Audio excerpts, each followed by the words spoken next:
Hello everyone, তোমরা সবাই কেমন আছো? আশা করি অনেক ভালো আছো। আমিও অনেক ভালো আছি। মাই সিম্পল লাইফস্টাইলে তোমাদের অনেক অনেক ওয়েলকাম আমার নতুন একটা ভিডিওর সাথে।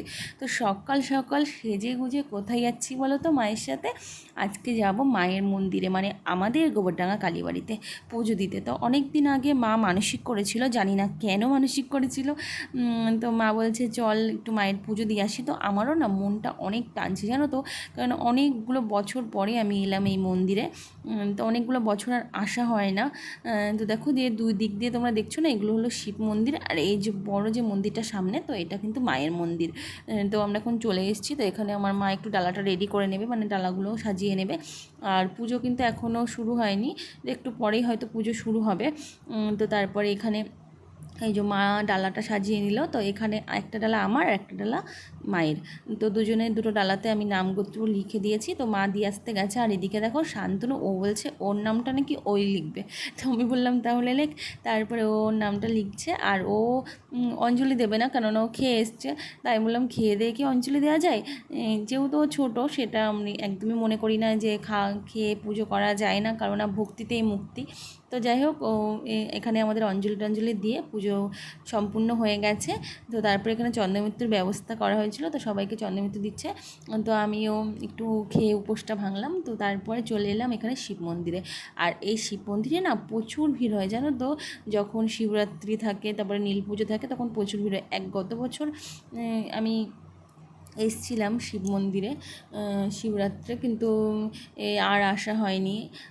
তো আবার চেষ্টা করব আসার, কারণ আমার বাড়ি থেকে অনেকটা দূর হয়ে যায় এই মন্দিরটা না, ওই জন্য আমাদের বাড়ির পাশে যে মন্দিরে, সেই মন্দিরেই যাওয়া হয় বেশিরভাগ।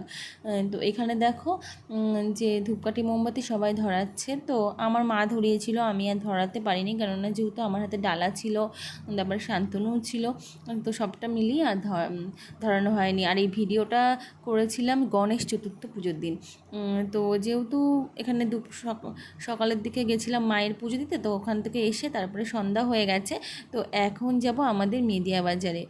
মেদিয়া বাজারে গণেশ পুজো হচ্ছে, সেই উপলক্ষে এখানে যাওয়া হচ্ছে। তো সেই ভিডিও ক্লিপটা আমি এই ভিডিওর মাধ্যমেই তোমাদের সাথে শেয়ার করে দিচ্ছি। আর এই যে ছোট্ট যে গণেশটা দেখছো, তো এটা পুজো হয়েছে। আর এখানে বড় গণেশও কিন্তু আছে, অসাধারণ দেখতে বলো তো। আর অনেক দিন আমি যেহেতু ব্লগ ভিডিও শেয়ার করিনি তোমাদের সাথে, তো আমার একটা দিদি রিকোয়েস্ট করছিল যে আমি যেরকম পারি সেরকমভাবেই যেন আমি ব্লগ ভিডিও শেয়ার করি। তো সত্যি তার রিকোয়েস্টে আমার আবার মনে হলো যে না, একটু ব্লগ ভিডিও শেয়ার করি, কেননা সত্যি একদমই সময় পাচ্ছি না যে তোমাদের সাথে শেয়ার করব। তো যতটা সম্ভব একটু একটু করে হয়তো কিছু কিছু সময় আমি শেয়ার করব তোমাদের সাথে।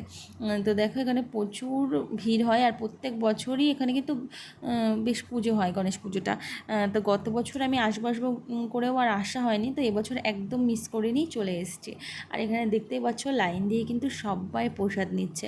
তো আমিও লাইন দিয়ে, আমার শান্তনু, আমরা সবাই যারা গেছিলাম সবাই প্রসাদ নিয়ে বাড়ি চলে এলাম। আর এই যে পোলাও, আলুর দম, ফল, আর এখানে বোঁদে প্রসাদে কিন্তু দিয়ে দিয়েছে। আর অসাধারণ হয়েছিল প্রসাদটা। চলো, তো আজকের ভিডিওটা এখানেই রাখছি, দেখাবে নেক্সট ব্লগে। ততক্ষণ তোমরা সুস্থ থেকো, ভালো থেকো, সাবধানে থেকো। খুব তাড়াতাড়ি দেখা হচ্ছে আমার নতুন ব্লগের সাথে। তো কেন আমি ভিডিও দিতে পারছি না, কী কারণে, সেটা তো তোমাদের নেক্সট ভিডিওতে আমি দেখাবই, যে এতটা ব্যস্ত হয়ে হঠাৎ কেন পড়েছি। তো খুব তাড়াতাড়ি আমার বাড়িতে বিশ্বকর্মা পুজো হবে। তো সেই ভিডিও ক্লিপ আমি খুব তাড়াতাড়ি তোমাদের সাথে শেয়ার করার চেষ্টা করব। তো চলো, আজকের মতো গুড নাইট।